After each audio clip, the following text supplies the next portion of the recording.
अमृत महोत्सव सारे भारतवर्ष में मनाया गया, लेकिन मोदी जी, अमृत महोत्सव मनाने से कोई फायदा नहीं। यहाँ किसको स्वतंत्रता मिली है? यहाँ का 85% समाज आज भी गरीबी, भुखमरी, बेबसी, लाचारी, बेरोजगारी, छुआछूत, ऊंच नीच, अस्पृश्यता की चक्की में पिस रहा है। दोहरा मापदंड, कोई हिंदू सवर्ण मरता है तो 50 लाख और 1 करोड़ देते हैं। कन्हैया कुमार को मारा गया, उसको 50 लाख रुपए, और 2 लोगों के उसके घर के नौकरी को, क्योंकि वह मुसलमान ने मारा था। और जब मुसलमान मारता है तो हिंदू खतरे में आ जाता है, हिंदू धर्म खतरे में आता है। और जब हिंदू हिंदू को मारता है तब हिंदू धर्म खतरे में नहीं आता। और इनका दोहरा मापदंड, उस बच्चे को जिसके 7 लाख, गरीब आदमी के जो रोज मजदूरी करता है, 7 लाख रुपए उसके बच्चे के इलाज में खर्च हो गए, लेकिन फिर भी नहीं बच पाया। और उसको 5 लाख रुपया देने के लिए इस गवर्नमेंट ने कहा है।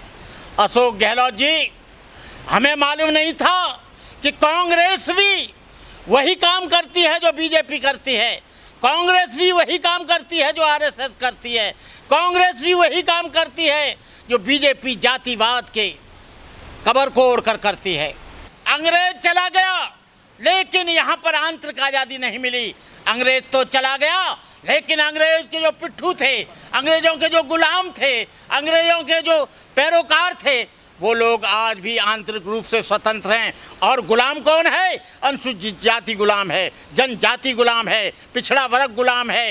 ये पिछड़ा वर्ग के लोग यदि जाग जाएं, अनुसूचित जाति के लोग जाग जाएं, तो यहाँ पर विद्रोह और बगावत नहीं, बल्कि यहाँ पर स्वतंत्रता आ सकती है। यहाँ पर अमृत महोत्सव का कार्यक्रम मना रहे हो, लेकिन मोदी जी, मैं चाहता हूँ जिसने उस बच्चे की जान ली है, उस आदमी को चौराहे पर फांसी दी जाए। दुनिया के लोग देखें कि कोई भी आदमी फिर ऐसा कृत्य न करे। उसको सजा नहीं, आजीवन कारावास नहीं, उसको चौराहे पर लाकर, बिजली के खंभे पर लटकाकर, जैसे कुवैत में दी जाती है, सऊदी अरब में दी जाती है, वैसे ही उसको सजा देनी चाहिए। क्योंकि हमारे पास पक्के सबूत हैं कि उस आदमी ने बच्चे को मारा है। बच्चे को मारते हुए वीडियो यहाँ पर वायरल हो रहे हैं, बच्चे की हत्या करते हुए वायरल हो रहे हैं। हमको किसी गवाही की जरूरत नहीं है, गवाही वो दे रहा है। बच्चा त्राय त्राय कर रहा है, बार बार पैर छू रहा है, बार बार उससे निवेदन कर रहा है कि मुझे छोड़ दो, अपने माँ बाप की दुहाई देता है।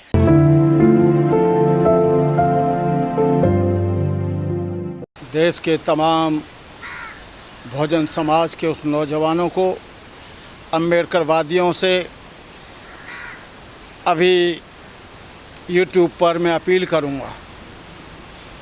जब मैंने इंद्र कुमार का वीडियो देखा मारते हुए टीचर को एक राक्षस की तरह, तो मुझे ऐसे लगा कि कौन सा राक्षस इसको मार रहा है। मात्र केवल बच्चे की ये गलती थी, 9 वर्ष के बच्चे की, उसे बहुत जोर से प्यास लगी थी, और जिस पर टीचर लोग और सवर्ण लोग पानी पीते थे,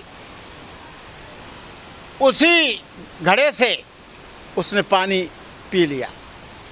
जब पानी पी लिया, जब टीचर को ये पता लगा कि एक शेड्यूल कास्ट मेघवाल के लड़के ने पानी पी लिया है, तभी उसको गिरा कर बाल पकड़कर घूंसे, लात खूंसों से मारा, और अंदर उसका जो लीवर था वो फट गया, कलेजा था वो फट गया, उसका हार्ट डैमेज हो गया, उसकी किडनी डैमेज हो गई, और बच्चा हॉस्पिटल ले जाते मर गया।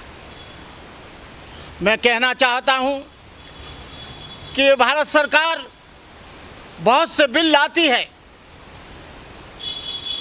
बहुत से आर्टिकल चेंज करती है।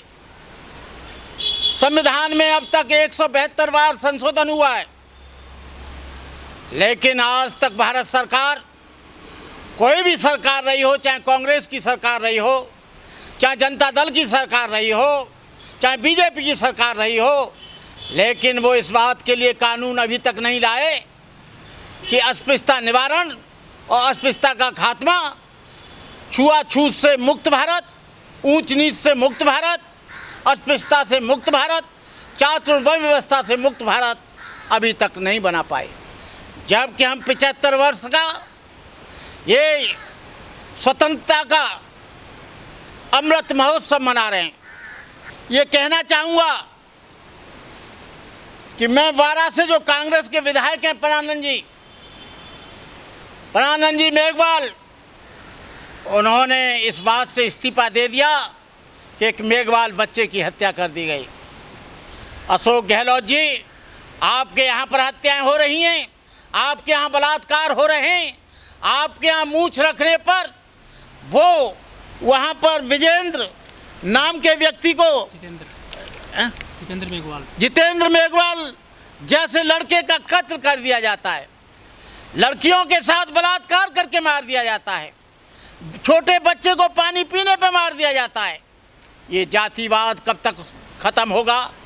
लेकिन मैं कहता हूँ, बाबा साहब अम्बेडकर कहा करते थे, जब तक जाति रहेगी तब तक जुल्म रहेगा, तब तक अस्पृश्यता और वर्ण व्यवस्था रहेगी, तब तक जुल्म की उम्र कम नहीं हो सकती। लेकिन कोई भी गवर्नमेंट इस जातिवाद को खत्म करने की बात नहीं करती है। बराबरी आने के लिए बाबा साहब डॉक्टर अम्बेडकर ने ये आरक्षण का प्रावधान रखा था कि वो लोग जो बराबरी में नहीं हैं, जो बहुत नीचे स्तर पर हैं, बहुत नीचे स्तर पर गरीबी का जीवन जी रहे हैं, वो लोग कम से कम बराबर आ जाएंगे। लेकिन इस 75 वर्षों में वह समाज, अनुसूचित जाति, जनजाति और पिछड़ा वर्ग बराबर नहीं आया। और आज आप आरक्षण खत्म कर रहे हैं, रेलवे को बेच रहे हैं जिससे रेलवे में नौकरी न करें, BSNL को बेच रहे हैं जिससे BSNL में नौकरी नहीं मिले, DRD को बेच रहे हैं जिससे DRDO में नौकरी नहीं मिले, एयरलाइंस को बेच रहे हैं जिससे एयरलाइंस में नौकरी नहीं मिले, BHL को बेच रहे हैं, ONGC को बेच रहे हैं, नौकरी कहाँ मिलेगी? कहने का मतलब ये है, आप इस समाज को भूखा मार देना चाहते हैं, इस समाज की हत्या करना चाहते हैं। काशीराम कहा करते थे कि तुम्हारे ऊपर जुल्म होगा, तुम्हारे ऊपर अत्याचार होगा, तुम्हारी बहन बेटियों की अस्मतें लूटी जाएंगी, तुम्हारे घर में हत्याएं होंगी, तुम्हारी बहन बेटियों को काटा जाएगा, तुमको मारा जाएगा।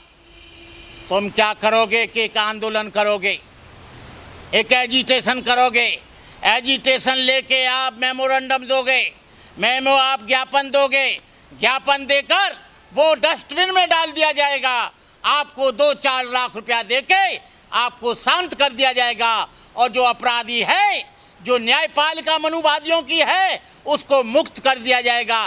केवल तुमको 2-4 लाख रुपए में संतुष्ट कर दिया जाएगा, तुमको कपड़े देकर संतुष्ट कर दिया जाएगा, तुमको राशन देकर संतुष्ट किया जाएगा। ए मेरे देश के आदिवासियों, ए मेरे देश के नौजवानों, ए अनुसूचित जाति के लोगों, ये जनजाति के लोगों, इस जुल्म के खिलाफ खड़े हो जाओ।